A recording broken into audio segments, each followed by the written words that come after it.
Oh, magandang buhay. Bali, tune up tayo ngayon. Masyadong kita. Yan. Check natin. Oh, medyo okay pa to. Yan. Parang may magnet. Ito rin. Ito. Okay pa rin to. Ibig sabihin, okay yung intake ng uno. Yan. Ngayon sa dos. Ito ay pumasok. Tukod siya. Tigas ay pumasok. Tigas. Sumala lang. Tigas ay pumasok. Hindi sa kabila. Ay doon pumasok. Ibig sabihin, tukod ang dos natin. Di possible yan na hard starting. Ganyan. Tendency rin, pag ganyan mga tukod, hirap ang makina. Hirap ang makina niyan.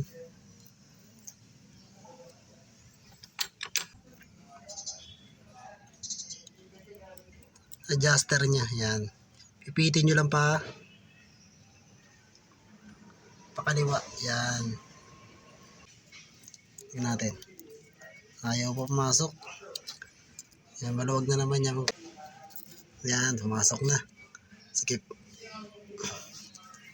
Yan. Yan, papasok na. Pumasok na. Pumasok na. Dito. Lugan natin. Malambot na naman. Yan, pumasok na rin. Lagyan natin unti. Medyo wala kasi tayong tagahawak. Ayan, naigpitan ko na. Bali, check natin. Yan. Okay, pasok na. Ito. Okay na rin. Ang uno. Intake. Intake ng dos. Pasok na rin.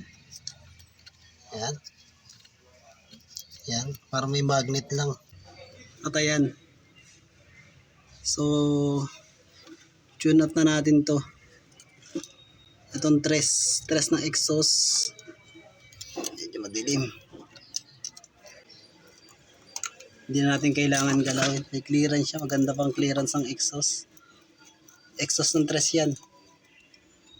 Yan, exhaust ng tres. Yan. Ayan yung topic niya. Ito. I-check kung nagbago ba yung clearance. Ayan. Yung topic din. Topic ng uno. Check natin.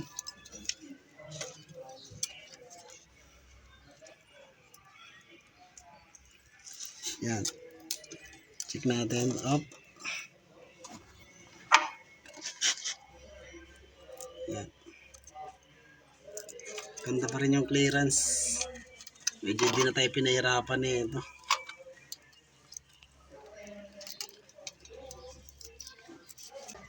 Ayun, natapos natin i-clearance tong intake ng uno. Intake ng dos. Nagamit ay 8. Sa intake 8. At sa exhaust 3. Gis ang gamit dyan. 3 ng exhaust yan. At 1 ng exhaust. Yan. Sa top dead center yan, kailangan naka-uno yan. Ang sunod naman natin na i-clearance itong 3 intake ng 3 at exhaust ng 2. Itong distributor, ang palatandaan nito, itong niya, nagbibigay ng supply. Itong cap niya nakaturo dito sa baba. Kailangan akit yan dito. Akit yan dito. Ayan palatandaan niya para itong 3 ng intake pati 2 ng exhaust ma-tune up natin. Siyempre naka-top dead center din yan. Pag ikot natin, ganyan din pa rin kakalabasan yan. 3 ng intake pati exhaust ng 2. Itong gap na to, kailangan pupunta yan dito. Kasabay ng pag-ikot ng distributor. Ito. Akit yan dito. Akit yan dito yung distributor na yan. Kaya hindi kayo maliligaw, madali lang. Ikutin natin. Yan, itatapat natin dito sa Ito. Itong gap na ito itatapat natin. Naikot ko na kasi yan eh. Layo dyan na yan. Isabit. Matigas. Malalim kasi dun sa may ano niya, puli. Wala akong ano sakit. Kaya bilang gamit. Yan. Kita ba? Yan, yan. Yun. Yan, nakatapat na rin. Nakatapat na rin yan dito. Siyempre, kailangan natin i-check. Kailangan ito nakati rin, nakati.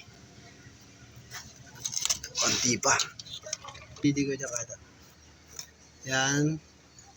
Nakataas siya. Tapos ito nakati.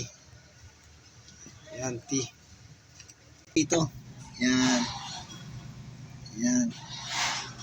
Pwede na tayo mag-tune up dun sa tres ng intake pati exhaust ng dos. At ayan. Ito yung tres. Intake ng tres. Check natin gamit nyo 8 sa filler gauge. Yan. Ay pumasok. Sabihin tukod yan. Kabila. Ayaw rin pumasok.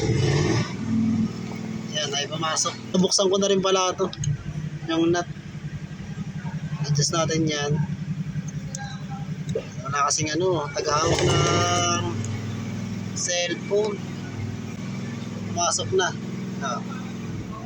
Pumasok na siya. Sa kabila. Yan, logan natin. Yan. Wala ulit taga-video. Pero dapat ang punapigil dito ang rito flat screw. Pero kung kaya naman ng kamay. Why not? Quack! Coconut. Ayan. Okay na. May clearance na. Yan.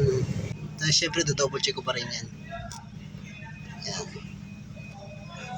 Higpitan to ng 10mm na yabe. Siyempre, pipigilan nyo rin yan. Tapos, i-check nyo uli. I-check. Yan, ito. Higpitan 10mm. Pipigilan ng flat screw. Tapos, double check. Double check pa rin kasi baka mawala yung saktong ano niya, clearance. Yung parang may magnet lang. At ayan, nahigpitan na natin. Ngayon, chichikuli natin kung masikip o maluwag. Yan, sakto, swabe. Parang may magnet lang. Itong kabila, yan. Sakto lang din. Para may magnet lang. Susunod naman natin yung exhaust ng dos. At ayan, same process din lang din naman ang pagluwag yan. Ito kasi, kanina tukod to. Tukod kasi.